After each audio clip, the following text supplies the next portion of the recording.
మనం సాధారణంగా America, Britain లాంటి దేశాల్లో డేటింగ్ కల్చర్ ఎక్కువగా ఉంటుందని అనుకుంటాం. కానీ మీకు తెలుసా, ఆఫీస్ రొమాన్స్ విషయంలో మనం ఆ దేశాలని కూడా వెనక్కి నెట్టేస్తాం. పని ఒత్తిడిలోనో లేక మరే కారణం చేతనో గానీ వర్క్ ప్లేస్ లో రొమాన్స్ చేసే దేశాల జాబితాలో భారత్ ఇప్పుడు 2వ స్థానంలో ఉంది. ఈ షాకింగ్ రిపోర్ట్ ఇచ్చింది ఎవరు? అసలు ఏ వయసు వారు ఇందులో ఎక్కువగా ఉన్నారు?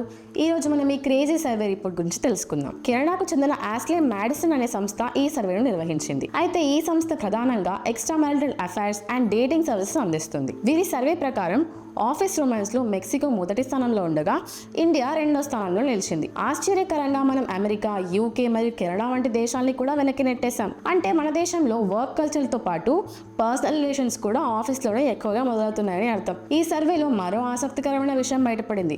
అయితే అన్ని వయసుల వారు ఇందులో సమానంగా లేరు. జెన్జీ అంటే 21 to 24 ఏజ్ గ్రూప్ వారు మాత్రం ఈ ఆఫీస్ అఫైర్స్ కి చాలా దూరంగా ఉంటున్నారంట. ఎందుకంటే కెరియర్ ప్రారంభంలోనే ఇలాంటి గొడవల్లో పడితే తమ భవిష్యత్తు నాశనమైపోతుందేమో అని వారిలో భయం ఎక్కువగా ఉంది.